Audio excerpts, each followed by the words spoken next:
by an organization that has already spent 3 days torching every ounce of trust it had left. So let us go through exactly what happened, because this one is bad. It was Qatar against Switzerland at Levi's Stadium in the San Francisco Bay Area. Early in the match, Swiss striker Breel Embolo went down to the spot to take the first penalty of the entire World Cup. The penalty came after Remo Freuler was brought down by Qatar's goalkeeper, Mahmoud Abou-Nada. On the contact alone, fair enough, the keeper clattered him. But here was the problem. The replays seemed to show that Freuler was clearly offside before that collision ever happened. VAR took a look. Monitors around the stadium showed the check was happening.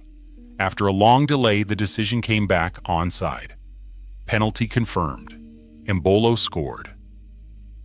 And then everyone waited for the line. The graphic.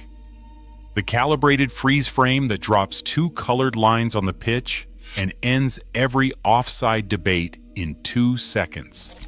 The thing you see in the Premier League every week.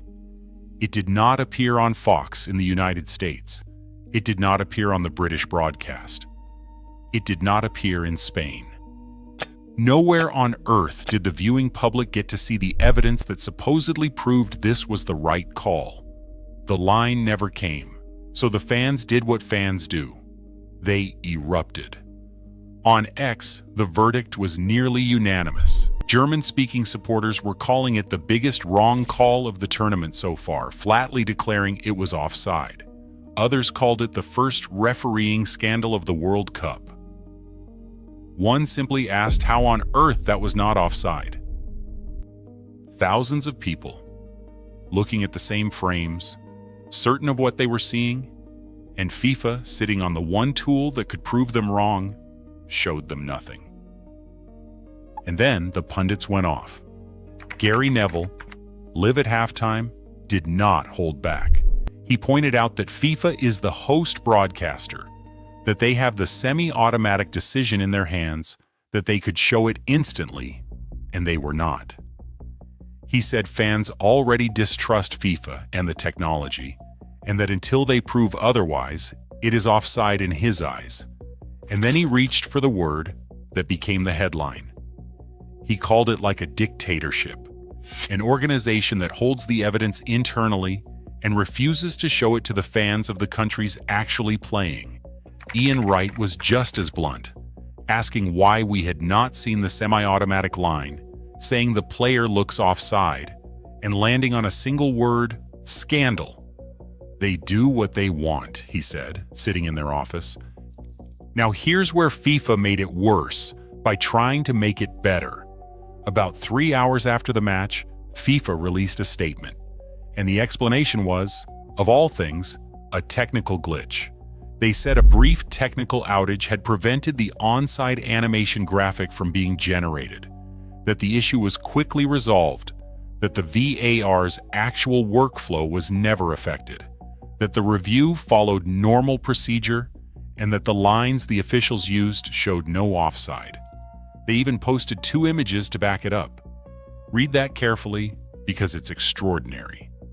FIFA's official position is, the camera that shows you the proof broke, but trust us, the proof exists. And it says we were right.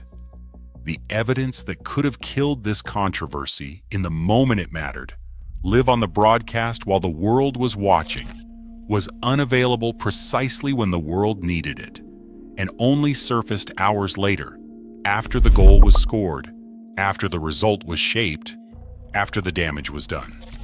Saying we had the line, it just did not show. And also it agreed with us, is not transparency. It's a note from FIFA excusing FIFA. And after the week these people have had, nobody is in the mood to take their word for anything. Because that's the real story here. This isn't one bad night in isolation. This is day 3, 3 days. And look at the pile this VAR mess just landed on top of. The ticket prices that priced out ordinary fans before a ball was kicked. The empty seats, including this very match, where FIFA announced a crowd of 67,966 just shy of capacity, in a stadium that looked about 3/4 full, with gaps dotted through all 4 tiers, explained away with the same line about fans standing in the concourses. The travel ban shutting out supporters from around 40 countries. The players and team staff pulled aside, searched, and held at the border. A World Cup referee, FIFA's own selected official, denied entry and sent home before he could officiate a single match. Brick after brick after brick, all in 72 hours, all building the same wall. An organization that asks for your trust while doing everything in its power to lose it. So when the offside line did not appear on Saturday, here is what did not happen. Nobody at home thought it was a harmless technical outage, that these things occur. After 3 days of this, the instinct was the opposite. People did not see a glitch, they saw a cover-up. And whether or not that is fair to FIFA in this specific instance is almost beside the point, because FIFA is the one who spent the entire week teaching the audience to assume the worst. Let me be fair for a second, because this channel does not deal in fantasy. It is entirely possible the call was correct. It is possible the tech genuinely failed, that the lines really did show Freuler onside, that this was nothing more than rotten timing on a bad day for the graphics team. That can all be true. But that is exactly what makes it a nightmare instead of a footnote. FIFA had one job in that moment: show the line, end the argument, move on. They could not, and they had already burned every bit of credibility that would have let people give them the benefit of the doubt. When you have spent 3 days as the villain, you do not get to suddenly play the trustworthy narrator. Qatar, for what it's worth, struck late to grab the first point in their World Cup history, a genuinely great story buried under the noise.